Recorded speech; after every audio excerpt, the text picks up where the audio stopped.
This is our first look at Wednesday Season 2, Episode 1, Here We Woe Again. This is your weekly reminder that this channel is the place for all things Wednesday. So, if you love everything to do with the show, then make sure you hit that subscribe button so you can be notified when we upload new videos. And get ready to say goodbye because you will not believe what happens in tonight's episode. As always, I would also like to take a moment to give a huge shout out to my friend and fellow fan who made these incredible edits from scenes in the episode. Now, let's get started. The episode picks up 2 months after the events of last season with a newspaper headline revealing that Tyler has been arrested for the murders committed by the Hyde. It's safe to say he won't be going to Nevermore again. Inside the school, Principal Weems is preparing for her upcoming nuptials while also trying to navigate the perils of planning a wedding. When a fly gets in her hair, she uses her powers to make it disappear. And just like that, she's back to being the tough principal we know and love. In the cafeteria, Eugene is telling a story about how he was almost eaten by a siren, but no one believes him. Suddenly, a student named Victoria walks into the cafeteria with a fish that she claims is the very same one that Eugene encountered. She puts it into the fish tank and then starts making moves on Eugene. He is definitely feeling the love. Enid and Wednesday are sitting at their usual table when Enid tells Wednesday she est worried about her friend because she hasn't been herself lately.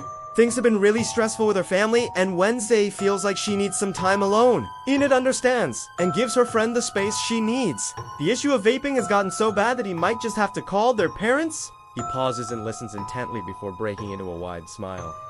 It seems someone has come to fix his problem. In the hallway, Xavier sits on the floor surrounded by art supplies while Wednesday approaches him to ask why he stopped inviting her to his art club meetings.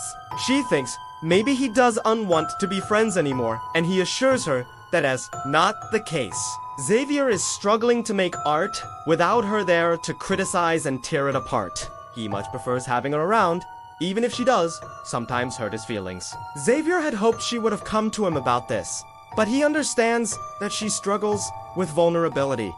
He admits that he misses her.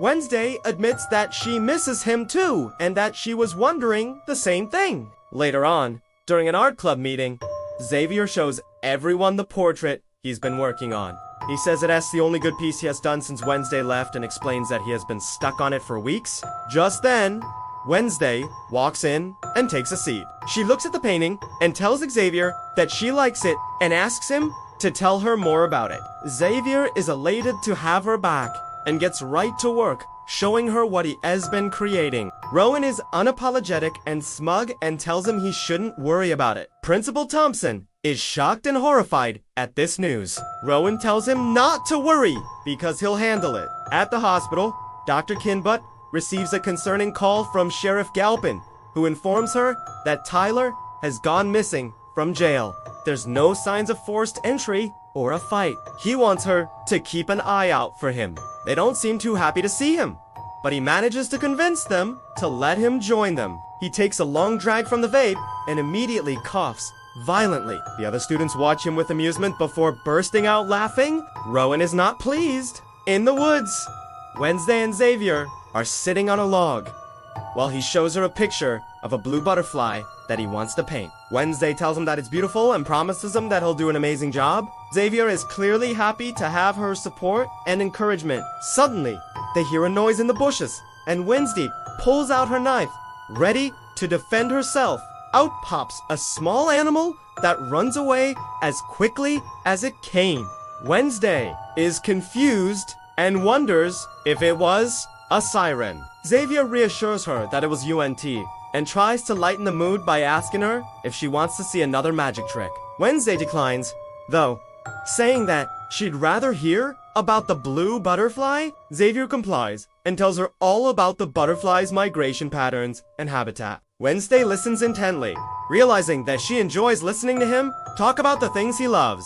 Just then, Tyler pops out from behind a tree and yells, "Go! Bees! Go!" Startled by his sudden appearance, Wednesday and Xavier scream and Wednesday instinctively stabs Tyler with her knife.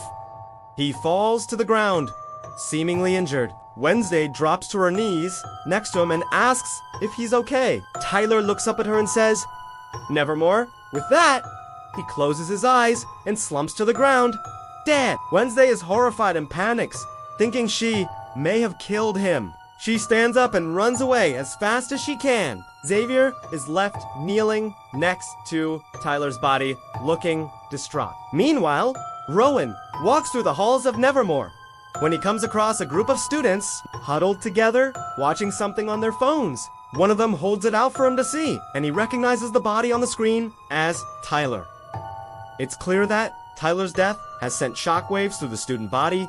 Principal Thompson gathers everyone in the auditorium to tell them the tragic news that Tyler has died. He explains that it happened off campus and that the police are investigating. Wednesday enters and takes a seat as everyone stares at her. After all, she was the last person to see Tyler alive. Later on, Wednesday is sitting in her room at the dorm when she hears a knock at the door. She opens it to reveal Enid standing on the other side with a worried expression on her face. Enid asks if she can come in, and Wednesday nods. Enid closes the door behind her and asks what happened to Tyler.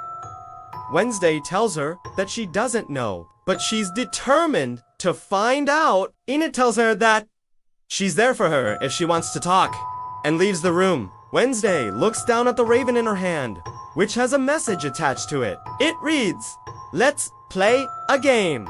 It's signed XO. XO. Wednesday knows exactly who this is from, and a sinister smile creeps onto her face. She's ready to play a game, and that's where we'll end tonight's episode. What did you think? Let me know in the comments below. I hope you enjoyed this video, and if you did, please leave a like, as it helps me a lot. Also, make sure you hit that subscribe button so you can be notified when I upload new videos. I'll see you next time.